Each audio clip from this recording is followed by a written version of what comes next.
Hello, this is Renee Eady from the Ready Train. I'm here with Jim Haggerty, president of ADE, Wrayanne Parker, a DBHDD provider and master's addiction counselor who works in the West Georgia area, Jim Morton, who's an LPC, a DBHDD provider for both clinical evaluations and treatment. We're here together today to discuss Georgia Unum and how that process is working for them. Jim, would you like to start us off? Sure, Renee. First of all, thank you for inviting me into this conversation. It's always a pleasure to talk about Unum and how this process is developing. Just a little bit of background for folks who may listen to this and not be aware of how we got to this point. We have been having conversations between ADE and the Department of Behavioral Health for really a number of years about this idea of creating an online, paperless document sharing and client management software application. And it really moved from the discussion phase into the planning phase in about the middle of last year, the middle of 2016.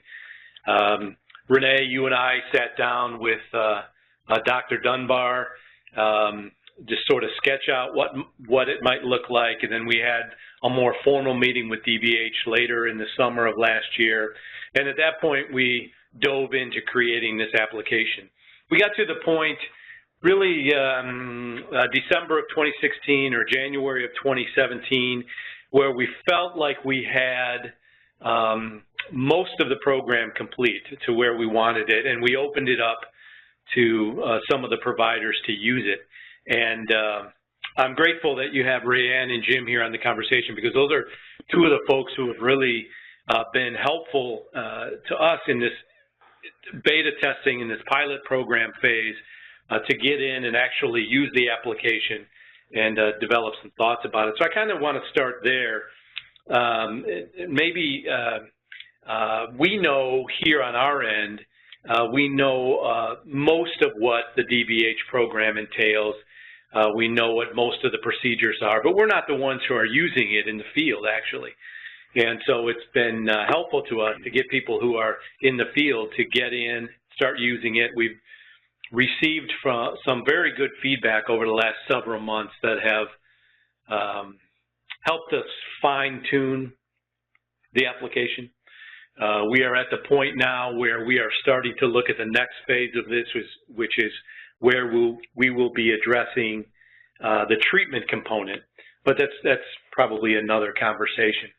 But Wrayanne, maybe I can start with you. I'd like to get your thoughts about what was your impression when this idea began to be floated for this online document sharing client management system that would require you to really go through a learning curve and to get acquainted with this application. What were your initial thoughts, and what are your thoughts now that you've been using it for a number of weeks? My initial thoughts was skeptical. You know, I have a busy schedule just like everyone else, and having to learn something new was, you know, of course it gives you a little anxiety, and then you know there's going to be problems and issues that are going to come up. And so I was a little skeptical, trying to make sure that I could continue the flow of my work, because I had a pretty good system down already, I thought, and I thought it was pretty efficient. So just learning something new is a little bit, you know, anxiety provoking. But now after a few weeks, I know that, you know, my system was, it worked for me, but it was definitely a lot more difficult than Unum is. And so it's, after learning the program and learning how to really utilize the features, it's been really beneficial. And Jim, you've been one of the more active folks in Unum as well. What, I guess the same question I have for you. What were your initial thoughts, and what have you thought over the last 5 or 6 weeks? I was at a place in my career where, well, I guess like most of us providers, we're moving toward paperless systems for HIPAA reasons and efficiency. So I was excited, particularly because it was endorsed by DBHDD, and that, that y'all were working as partners to put together something that would be accepted by DBHDD and maybe not scrutinized as much as some other program that may have been created by another company that wasn't working in concert. So I was at a place where I was sort of shopping around other electronic records systems and comparing prices. So I came to the training, and then I was pleasantly surprised to hear that this wasn't going to cost me too, because the fee gets passed on to the customer, and the clinical eval fee was quickly raised, as everyone knows. So I'm loving it. Well, I'm happy to hear that. I'm glad you mentioned DBH. I just want to say that we've been working. I've known Scott Dunbar for quite a while now, and we've done a number of things together before. And they've been great to work with, and I think the fact that we had an existing relationship with them to some degree helped us as we sort of put our heads together on what this project might look like and how it might be funded. That's a key point that you brought up too. And it's one thing to make a program like this, and this program is cutting edge technology. There's some things in the program that are really we're real forward thinking, and I think they're going to be real cool features. But how do we make that accessible to the DBH providers, and how do we make it affordable? Those were some of the big questions, and working with DBH to address those questions has just been really great. And I know that I also want to say that we could not have done this. We couldn't have got to the place we are now without the very valuable assistance of Renee Eady. And I know she has some questions for you as well, but I want to say here to you and to anybody who may be listening to this how indebted we are not only to the folks at DBH but also to Renee as we navigated through, and they taught us what the process needed to be, and we ended up with a program that I think is tailored for the DBH providers. So I'm just really grateful for all of their assistance, and I'm very grateful to you, Jim, and to you, Wrayanne, for being the early adopters, and maybe despite some of the initial skepticism, being willing to get in and give this a shot and find out just how beneficial it is. So with that, Renee, I know you have some questions for Jim and Wrayanne. I'll turn it back over to you. Sure. So it sounds like we were at a really good place.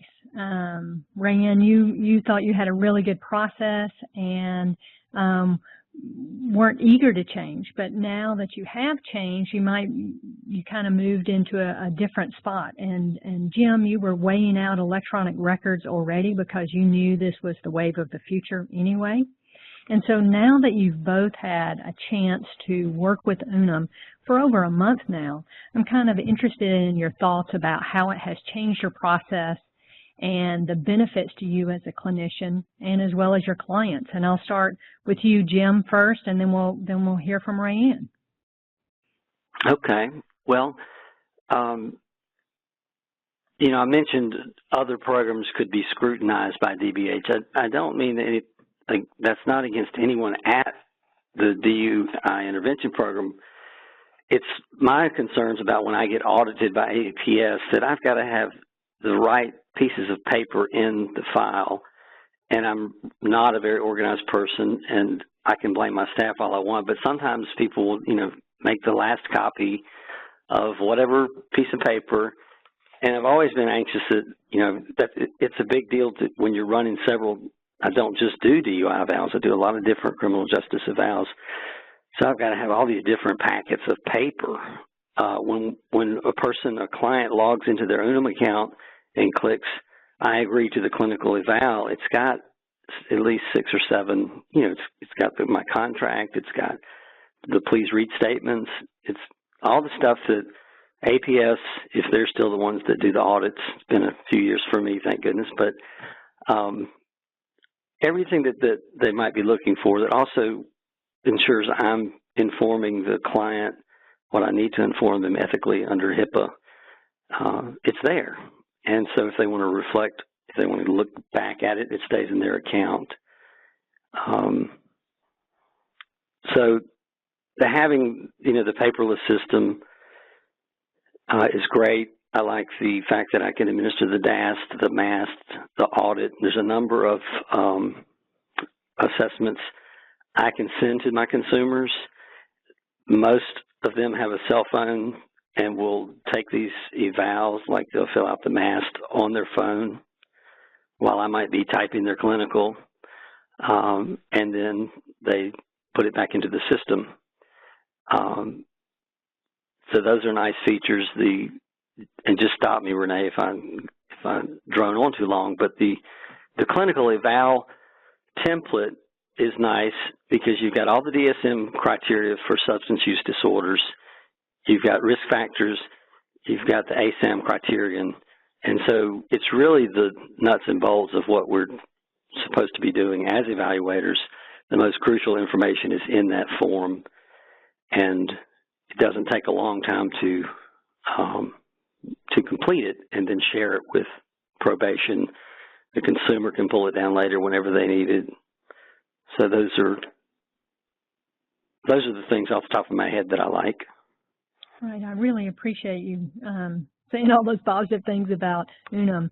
I never get tired of hearing those things. And that was our main goal, to be able to put packages together that are at the fingertips of the evaluator, try to make it intuitive to use, but also ease of use, efficiency of use, and the template was a big part of that, as well as the assessment tool. One of my concerns right off the bat was, well, what if they don't have a computer? What if they're a person that can't afford internet at home? So I fixed that pretty quickly with your suggestion, Renee, that I have a tablet or another computer. And I've even had consumers that didn't even have an email. So we set up a Gmail. They log in, they create their Unum account, and they're sitting right next to me during the process. Mm-hmm.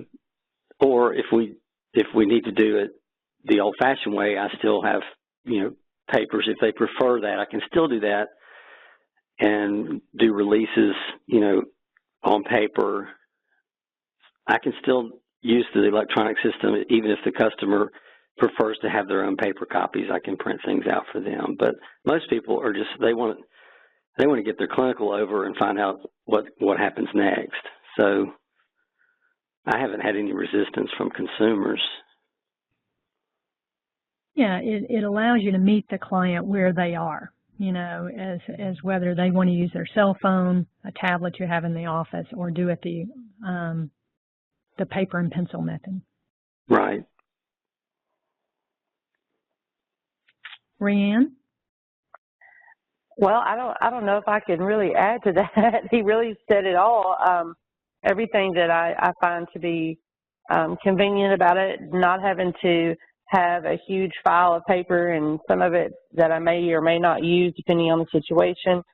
I can create documents within the system and send them directly to them, which I have used and do like that. Also, not having to have the huge files full of paper.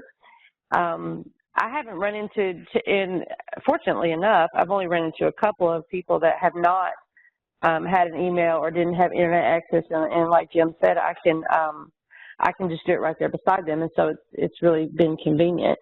I also do other criminal justice evaluations, and so depending on the situation, I can create whatever is needed for that person and keep it very person-centered, which I try to do.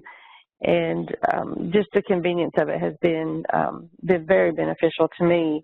I can get them done in one day rather than having to print them off and get them signed and wait for them to get all their information to me. I can get it all within one day. So it has streamlined your process a good bit, Wrayanne. Absolutely. Mm-hmm. I think you were telling me last week about the time frame. What used to take you almost a week, you've cut that in half? At least. probably even more now that I've gotten over the month, I've kind of perfected my own craft. And so I've learned from my own mistakes. There's been a couple of times where I've hadn't got certain things and had to contact the person to get them. So now I've got it a little bit more streamlined, and I can usually get it done in the same day, where it took me at least 2 or 3 days to get it all typed up and finished sometimes. And so this way it's been a lot more time efficient. Well, great, great. So, Jim, you have anything else you'd like to ask? Well, one feature that I like, and I'm going to add an administrative person for a number of reasons, and I'm adding a person, but one thing that they can do that doesn't require the clinical evaluator to do is the admin staff can set up the account when a consumer calls. They can pay PayPal through my website. As soon as they do that, then we can send them the agreement. We can send them the MAST. We depending on the circumstances, I wouldn't, I'm going to review those documents with the patient in front of me, but we can get the needs. We can get a lot of the things that the evaluator needs. So when the client gets there, I don't have to have them come back for follow-up. And so that's great, because I'm sure all of y'all can relate to the fact that you see someone, and then if they don't come back and then they go into a pending status, then it complicates my reporting to DBH. And, they've got a pretty easy system for reporting my monthlies. But once again, being a pretty disorganized person, all I have to do now with Unum to get my numbers for my CE, for my CEs, is to hit the report button, and it prints out the little, this is how many first offenders, this is how many multiples, etc. So that saves me time, and I'm looking forward to when we move toward treatment, toward managing treatment too. Yeah, to be able to have your progress notes and everything all in one place at your fingertips as well. Right, and I know that's a huge, technical endeavor, but I think y'all are off to a good start, and when I get time, I'll, continue to kind of personalize some of my other assessments for, say, anger management or whatever the consumer might be coming in. Right now, I'm using the DUI template for substance abuse evals, but I type in the top line, this is not a DUI template, and I work with just a handful of probation officers so they know it's no one's complained of that, and it's pretty much the same. You were doing alcohol and other drug eval anyway. It's when we do a substance abuse or DUI eval, they're very similar. You're collecting that same information and weighing that out, very similar to right. Make the decision about your recommendation, no matter if it's a substance abuse or a clinical eval. Right. Mm-hmm. So when you think about your clients, are there some benefits that you can think of that the client has now with this digital system? Well, the benefits that I see is that I'm able to communicate, and I haven't had this happen yet, but my biggest fear is the ones that aren't real technologically savvy. Once we get done, we're kind of going to be done. But so far, I'm able to use the chat, the instant messaging, where they can send me messages, they can sign paperwork that's additionally needed. Being able to upload it and send it through the portal is a whole lot more protective, rather than them faxing or emailing it, say if they have notarized references they need and things like that. So it's, I think it's convenient for them, and also I can make sure that if they have access to their clinical evaluation if they need it. So I think it protects them in a lot of ways, and it's also it's convenient for them too. Mm-hmm. Jim, what have your thoughts been about the benefits to the client? Well, what Wrayanne just ended with was what I was going to say. I had a consumer, I don't recall the circumstances, but I think he had some issue in Florida, maybe a public drunk. I don't know. So, and believe it or not, our consumers don't always tell us everything going on. But I said, I don't know if this will apply to whatever you've got going on in Florida, but it's legitimate substance abuse eval, and you'll have access to it. And so he said, he was glad to hear that, that it would be there. I don't know how long their account stays active. I guess I need to check into that, but it is also a good way to send. If they say, oh, by the way, I'm on probation in this other county too, well, I can invite that probation officer and send the secure release of information or whatever documents I need to someone without having the patient have to come physically sign a piece of paper, make the trip to the office. It can be done electronically. So yeah, and just to add to what Jim just said, I had someone that had a defects case, and we had been, a couple of weeks completed with probation, and she did the same thing. She said, my defects case is wanting just some kind of evaluation. They said, that they would take it, and so I was able to get another release and get it stamped without her having to come back, and able to communicate with her and just say, if this is what they need, then this is a legitimate evaluation. Mm-hmm. Right, and of course on those, if they leave something off their criminal history, like say a public drunk in Florida, I tell them, well, if you're not honest about your whole history and somebody reads this, that is, if you're trying to use it for a purpose you haven't disclosed to me, it's going to invalidate it and it won't work. So, and oftentimes with defects, those are, there may be different concerns that the caseworker has than the Department of Driver Services might have, or the clinical evaluator. But nonetheless, it is what it is, and I like the format of the report that y'all put together, the template. Mm-hmm. Yeah, it covers all the information that's in the case management, case presentation format from DBHDD from several years ago, the 13-page report, but it's in a report that expands based on your needs or whatever your client's situation is, whether there's a lot of information to add or less, based on tailoring it to. It does.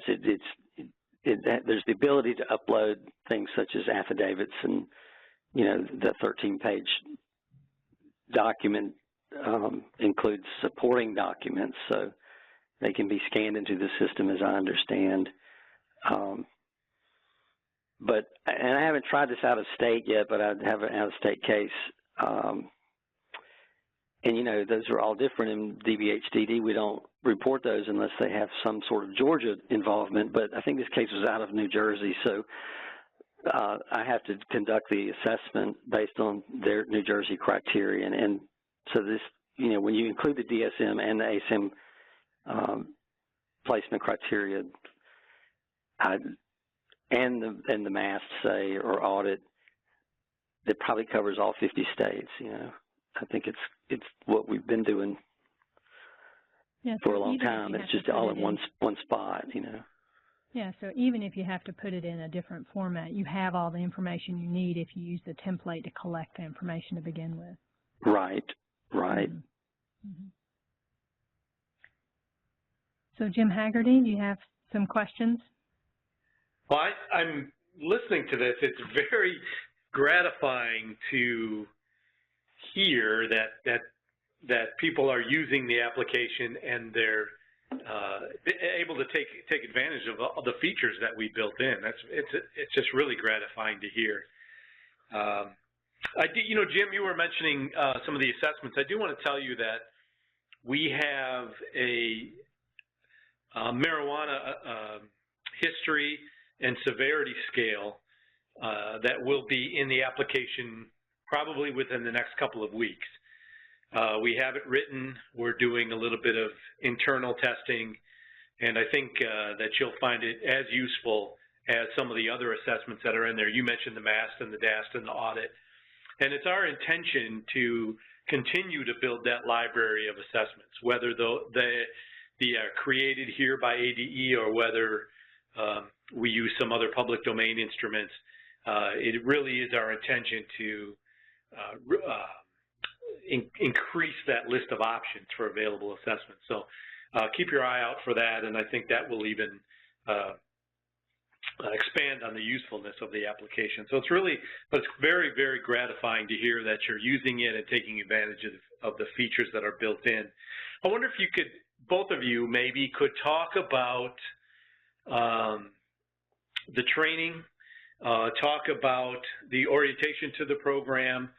Are there things that were very helpful to you during the training process, or equally as important, are there things that might improve that training process as more and more people come on board?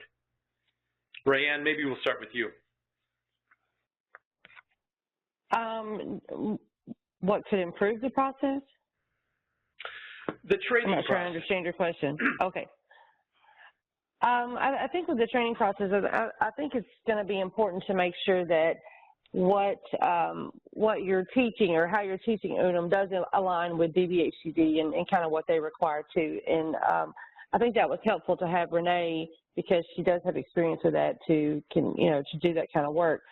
I also think it's important to kind of outline what it really would look like. And this is something that I missed in the training, what it would really look like when you sit down with somebody.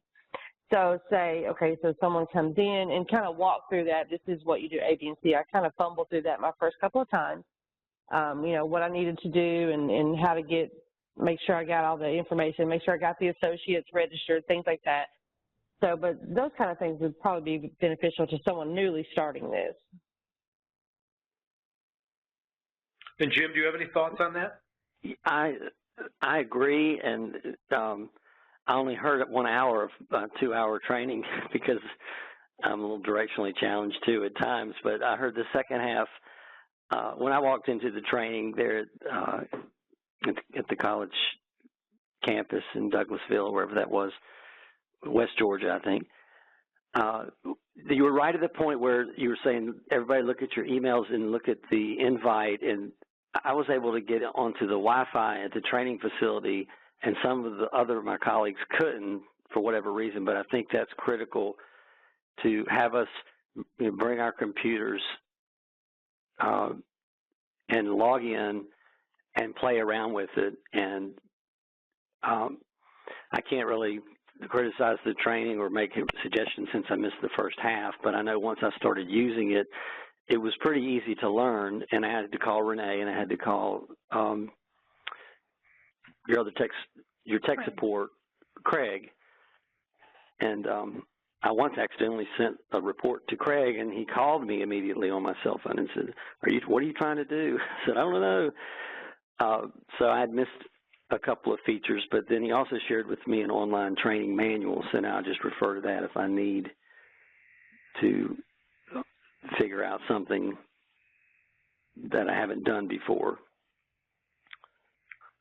So I really want to thank you both for your faith in this project and for the time that you've spent and the feedback that you've given. It's really, as I say, it's gratifying to me, and it's been helpful to us. Jim, what would you tell somebody who is not yet using Unum and may have some of the same skepticism that you had? What message would you convey to them? I've definitely encouraged my colleagues that are clinical evaluators to use it. I hope people don't look at it and say, well, I'm going to be making $15 more if I don't use it.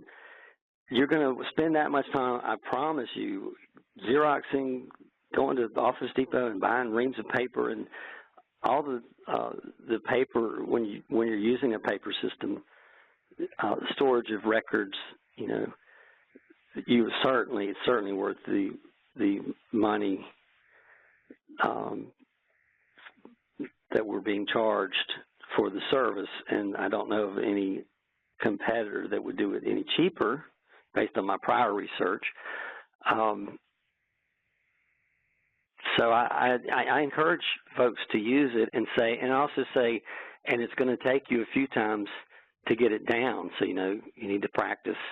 I do remember, like Wrayanne said, for me, the first couple, I would just kind of got locked. They sat there, and I'm like, am I going to be able to get through this? But I did, and then once you do it once or twice, it's pretty intuitive and easy to learn. So, and I'm not being paid to say this, believe it or not, y'all. No one's gonna believe me, I guess, but I like it. I appreciate that.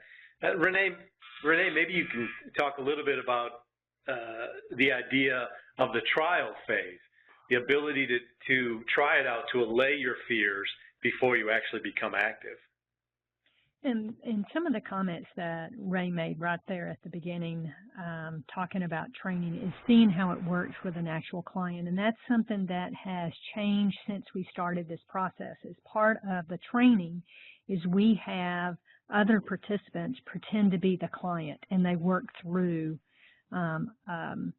a simulated client back and forth, and then they switch, and the other person becomes the clinician and the other person becomes the client. So that has worked out well. And then after the training, people can use me as the client, or Craig if they would like, and they can set me up as a client, and as long as I know, then I will play right back with them.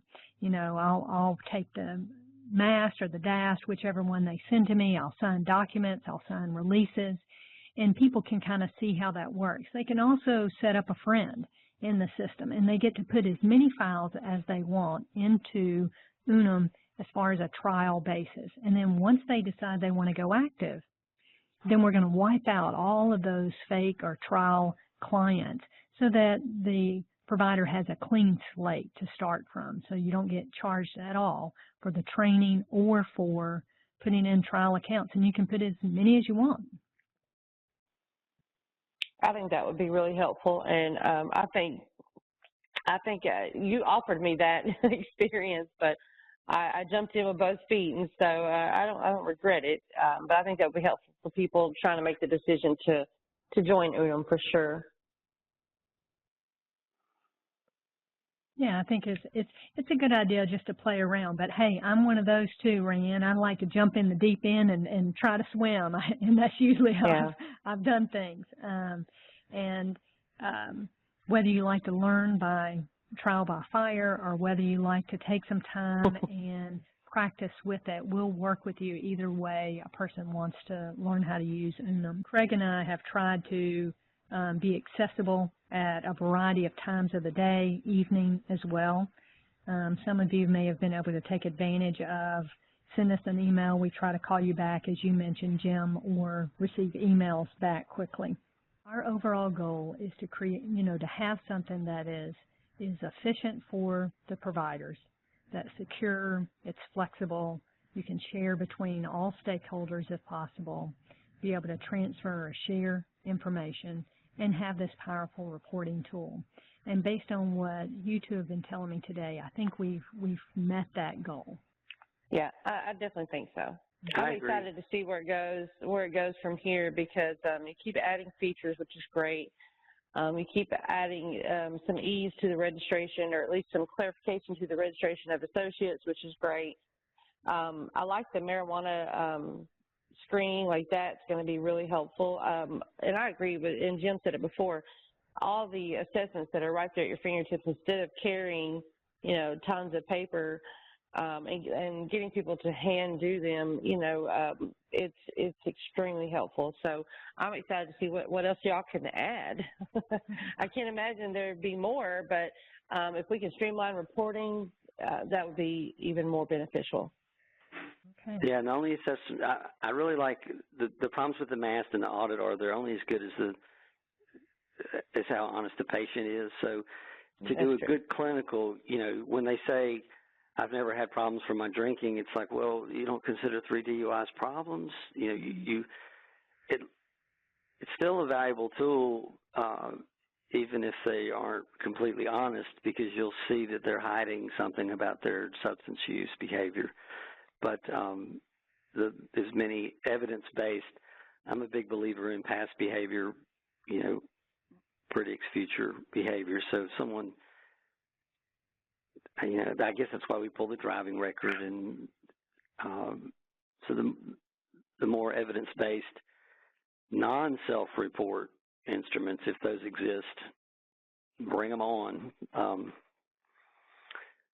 But I think you're off to a great start there. There's nothing you've put on there that, I don't use anything that's not already in there is what I'm trying to say. We get the needs and then use something like the mass generally, or the SASSY, that's the old days, I guess. The Sassy Saucy. I use the Jazzy in my juvenile program. Well, I want to thank both of you for being here with us today. And we've moved from doing some investigating about electronic records, from skepticism to a fully utilizing Unum, and even excited about the next features that are going to be coming out soon. Absolutely. Well, I look forward to it. Jim Haggerty, do you have anything? Well, I echo what you say, Renee. Thank you for being willing to be involved in this conversation. I think this is going to be the first of many. I think it's a good way to get information out. It'll be a way for us to talk about the new features as they do pop up, and it will be a way for, hopefully, for users to communicate with other users and just kind of have an ongoing conversation about Unum and how to make it even better. So I appreciate your time. I appreciate your willingness to do this. And stay tuned, because we do have some new features that we're going to be announcing over the course of the next few months, and we're very excited about diving in and expanding this into treatment clients as well. Those conversations have already begun, and so we're excited to see where that goes. So Renee, thanks for hosting us today, and Jim and Wrayanne, thanks for being involved. Thank you. Thank you, Renee.